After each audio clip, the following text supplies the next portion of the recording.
Inclusive teaching, supporting all students in the college classroom. Group evaluation. So when instructors are assessing group work or collaborative projects, I think the very first and important step, like with all assignments, is to really understand and articulate what is the main goal of that particular assignment. With group work and with collaboration, it tends to be group work and collaboration, right? So the ability to work on a team and to leverage the skills of the various team members for the larger benefit of the team, that they're more than some of their parts, right? And so I think that the grading schema for group work and collaboration should also match that ambition and that goal of the assignment. And so one of the ways that you can signal this to students is to, let's say there's a group piece of a particular assignment and also an individual portion of a particular assignment. So they have something that they're being graded on individually and something as a group. We might assume 50-50, right? We just give them half the points for each of these pieces. But if we want to signal that collaboration is really what is most important and what we're emphasizing with this particular activity or assignment, we could also weight those grades a bit differently, right? So we might say 60 or 70% for the group work, 30 or 40% for the individual submission, to really make that clear to students. So group work can sometimes be potentially a little bit stressful for students as well, because they don't necessarily have complete control over that particular assignment, right? They're collaborating, that's the whole idea.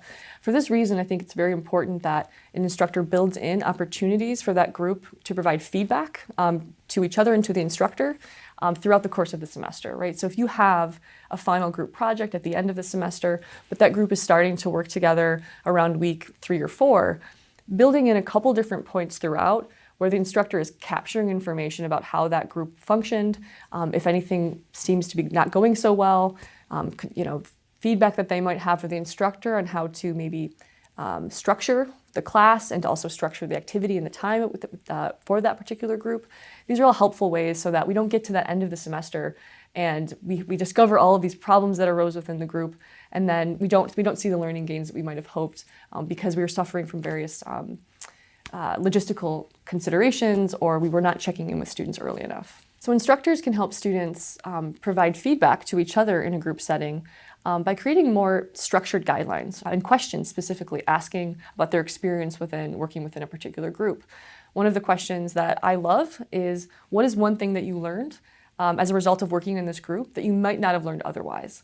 I love this question in part because it works both for the student to sort of in some ways practice a kind of metacognitive exercise where they're thinking back, what were the dimensions or the components of learning, things that might have been implicit become explicit through this reflective exercise.